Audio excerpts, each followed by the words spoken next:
नमस्कार, मैं वीरेंद्र पहल। अगर बात समझनी है तो पूरी सुननी पड़ेगी।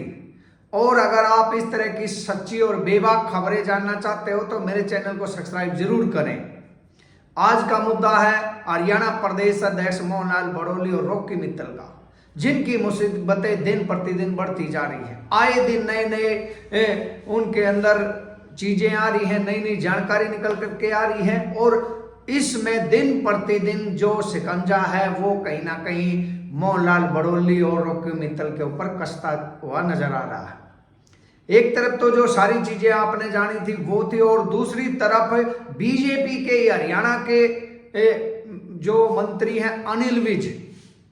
उन्होंने भी पूरे मुखर रूप से बीजेपी प्रदेश अध्यक्ष के ऊपर इस गैंग रेप को लेकर के हमला बोल रखा है। लगातार दिन प्रतिदिन कहीं ना कहीं किसी न किसी तरह से वो इसको निशाना बनाए हुए हैं और इसके साथ में मुख्यमंत्री को भी लपेटते जा रहे हैं। जिन सारी चीजों को देखते हुए, जैसे उन्होंने अडवाणी जी से भी बड़ा होने की कोई बात रखी है, उससे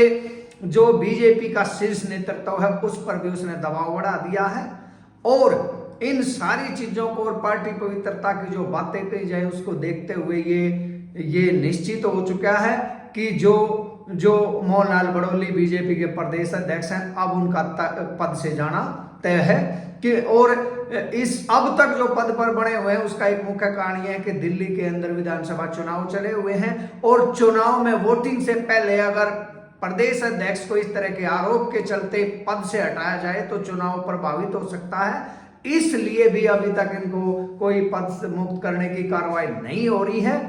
लेकिन इसमें नई बात यह है कि जो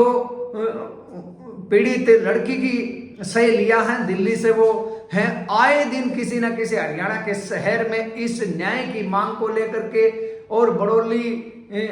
बलात्कारी के नाम के बैनर लेकर के, पोस्टर लेकर के शहरों में प्रदर्शन कर रही हैं, न्याय की मांग मांग रही हैं। और बीजेपी के कार्यालय के सामने भी वो गई हैं। आज करनाल के अंदर भी उन्होंने इस तरह का प्रदर्शन निकाला है और उन्होंने ये तक कहा है कि उनको भी खुद धमकियां दी जा रही हैं। उनको इस मामले से पीछे हटने के लिए रॉकी मित्तल के द्वारा पैसे का भी लालच दिया जा रहा है। और जो एक गवाह आई है उसके बारे में भी उन्होंने कहा था कि जो गवाह मुकर गई है वो दबाव के चलते और भारी दबाव और लालच के चलते वो गवाह को बदलना पड़ गया है, क्योंकि दिल्ली से एक इकलौती लड़की पंचकुला जाकर के खिलाफ में गवाही देनी, आप समझ सकते हो कितनी जोखिम भरा काम हो सकता है। इसलिए दबाव के चलते उसने और पैसे के उसमें आकर के बयान बदले हैं और हमारी गवाह को बयान बदलने के लिए मजबूर किया गया। इस तरह के आरोप भी पीड़िता की सहेली जो ये प्रदर्शन कर रही है उसने लगाए हैं। दूसरा सोचने वाली बात यह है कि इस तरह शहर दर शहर ये लड़कियां बीच बाजार अपने साथ हुए बलात्कार के न्याय बलात्कार के लिए न्याय की गुहार लगाती घूम रही हैं। और अगर गलत है तो फिर ये इस तरह से किसी को सरेआम बदनाम कर रहे हैं, कोई सामने क्यों नहीं आता। और अगर ये सही है तो फिर लोगों को इस पे ऊपर सोचना चाहिए। वो कहीं ना कहीं ये भी कह रही हैं कि हमारे साथ साथ मोहनलाल बड़ोली के ऊपर गोवा में भी कोई इस तरह का कोई मामला दर्ज है और उन्होंने ये भी कहा कि और भी बहुत सारी पीड़िता हैं जो सामने नहीं आ रही, उनकी भी लड़ाई हम लड़ रही हैं और हम किसी भी कीमत पर न्याय चाहते हैं। और उन्होंने सीधे तौर पर यह भी कहा कि मोहनलाल बड़ोली को प्रदेश अध्यक्ष के पद से बर्खास्त किया जाए। अगर ऐसा व्यक्ति जो संगीन बलात्कार जैसे संगीन आरोप लगे हैं, जो गैंग रेप के आरोप लगे हुए हैं, वो अगर इस पद पर बना रहेगा तो कहीं ना कहीं बीजेपी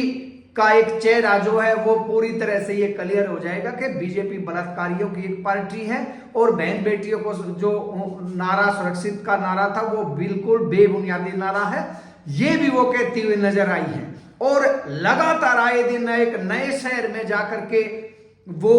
पूरी ताकत के साथ जोर शोर से प्रचार कर रही हैं। वो बात अलग है कि जो चाटुकार मीडिया के लोग हैं वो भांड बन चुके हैं सरकार के। ऊपर से इन्होंने ये भी कहा है कि जो पीड़िता है वो मानसिक रूप से परेशान है, वो पूर्ण तनाव में चल रही है, उनकी मानसिक स्थिति ठीक नहीं है, वो कहीं ना कहीं इस दुख से बाहर नहीं निकल पा रही हैं। और ऊपर से जो रॉकी मित्तल है वो हंस हंस के वीडियो बना रहा है, वो उसको कहीं ना कहीं और दुख देने का और पीड़ा देने का काम कर रहा है, जिससे महिला और बुरी स्थिति में है। तो ये सारी चीजों का उन्होंने मीडिया के सामने रखा है और इन चीजों को देखते हुए ये तय हो चुका है कि अब इसमें बीजेपी को कोई ठोस कदम उठाना पड़ेगा और मोहनलाल बड़ौली के लिए क्या होता है ये देखने वाली बात होगी। इसमें कौन सच्चा है कौन झूठा है इसके लिए हम कोई पुष्टि नहीं करते हैं, लेकिन जो चीजें हमारे को मिल रही वो अब तक हम पहुंचा